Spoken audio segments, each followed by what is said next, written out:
I'll be straight with you. I'm not worried about Russian assets near Florida so much as I am the Chinese ones. And you know, and I'll explain it because Cuba used to have all these, you know, rusted out Russian facilities. They barely could get the propane to those places to turn the lights on. Okay. They were so sucked up into what was going on in Ukraine.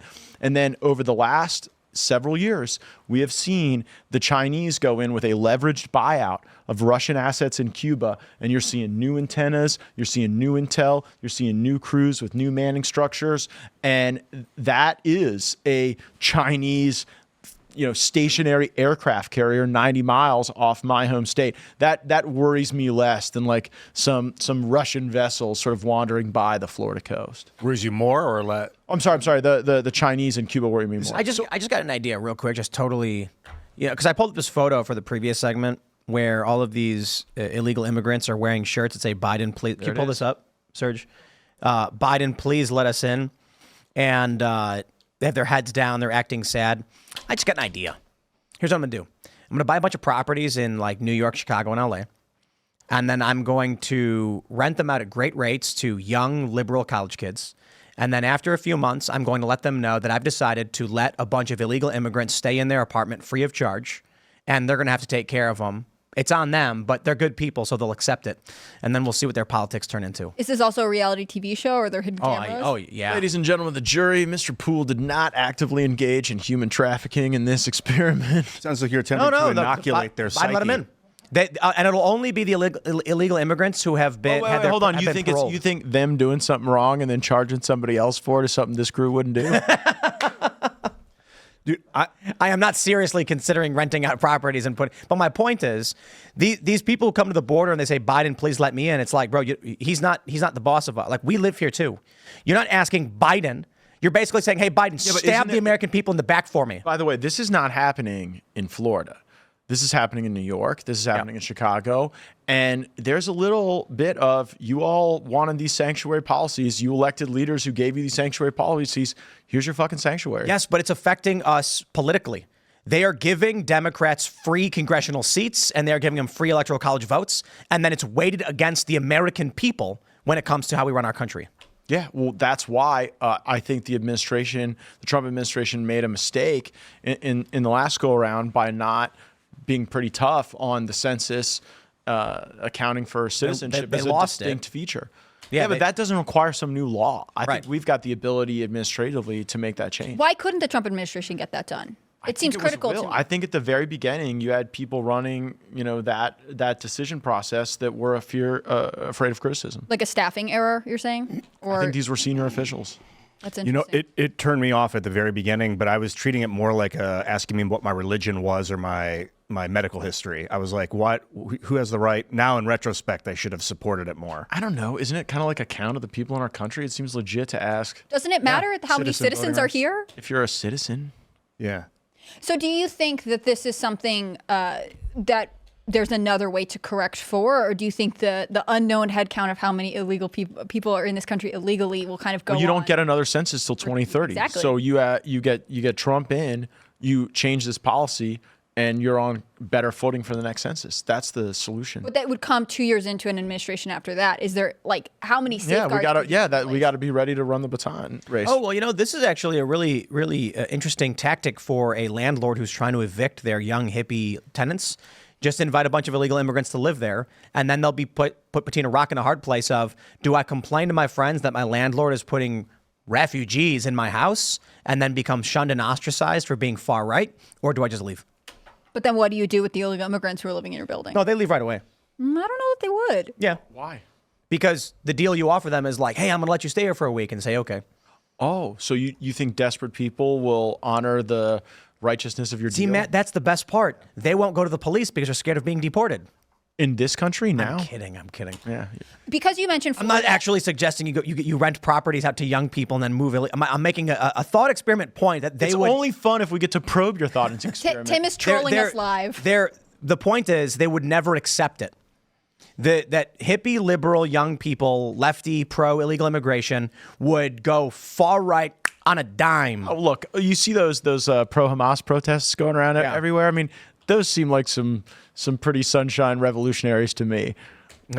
Any place where they've turned on the sprinkler system, those protests have dissolved like a cheap piece of toilet paper. Well, that's what we suggested, to turn the air conditioning off at Columbia, and the protest is gone. Yeah, turn the Wi-Fi off. Wi-Fi, they're gone. That's right. They can't tweet about what they're doing. They're gone. Because you mentioned that Florida is operating so differently than New York and other places, I wanted to ask what your relationship with Governor DeSantis is like. Strained, unfortunately. Yeah. I wish it wasn't so. Why? I think that he takes exception to the people who backed Trump, who were Floridians. A bunch of us did. And when Ron ran in 2018, he had no bigger supporter than me. It was a 3-person show. It was me, Casey, and Ron. And I was really proud to be a part of that campaign. I was Ron's transition chairman when he was first elected governor. I was inspired by his leadership style. But Ron is an extreme introvert.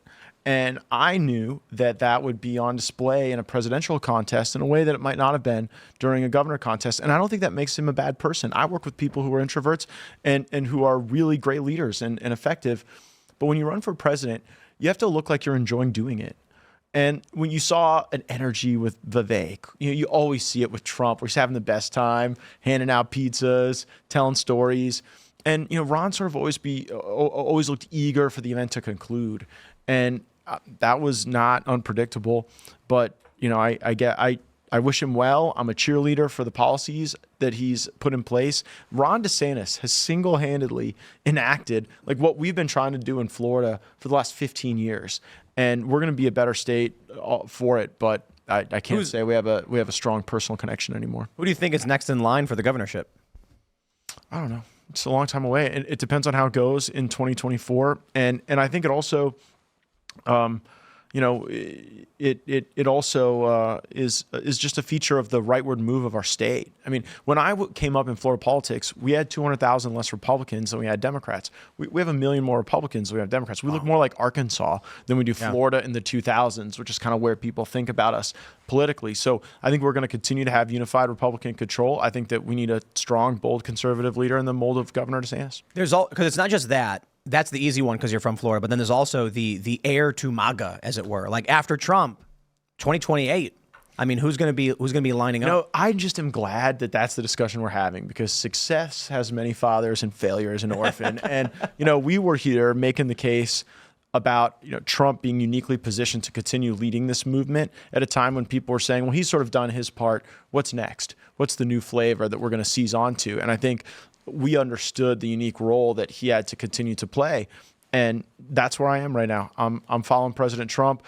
I think that if we win, if we build out a great government, if we start delivering on strong administrative action, if we have a Congress that's a partner rather than whatever the Mitch McConnell, Paul Ryan two-headed monster was, if we get all that in place, then we're going to have a lot of great choices. And we have a lot of great choices. I know you won't tell me, but what do you see as your future politically? Would you go to Florida and be the governor? Do you want to run for another office? Do you want to be in Trump's White House? I mean, what happens to you in November? I don't know. I really don't know. And I've done this for a long time. I first got elected to office in 2010. And what I've learned is that if you start to plan out, this cycle I'm going to run for this, and then this opportunity opens up, just like the best laid plans of mice and men, to me, I know what my job is now.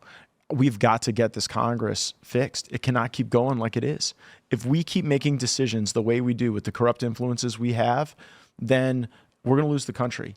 And I know that's my role in my job. There are 3 quick ethics things that I think would fix a bunch of it. 1, if you ban the lobbyist and PAC money. 2, if you banned members of Congress from becoming lobbyists or registered foreign agents, because so many people who are supposed to be working now for the people are actually thinking about their job on the other side of the wire. And then the third thing is, for the same reason, you don't let the umpire bet on the game. We should not have members of Congress trading individual stocks. You do those 3 things, it will have a really therapeutic effect on the institution. Yeah, but the issue I take with that is, I want to adopt the Pelosi strategy. Right, that's where you track her stock investments and you get rich quick. You ban Pelosi from trading. How am I gonna know what to invest in? Just keep playing poker, Tim. That's right. I will chase the flush draw. I think that if Trump wins and MAGA Republicans win in Congress, and hopefully the Senate, I think if there's I think that could trigger not a civil war, but a realignment that forces a lot of Democrats to reprioritize to try and win elections again. So So they come back to the middle in your theory? they'd be forced to. So what you want is That's not going to happen. well. Do you think that these genderless, purple-haired woke-topians are going to wake up one day and be like, No. if we had more centrist economic policies, maybe we'd get more suburban white lady votes? Those people are lost. Thanks for watching this clip from Timcast IRL. Make sure to check out the live show Monday through Friday at 8 p.m. on this channel. Subscribe, and we'll see you all there.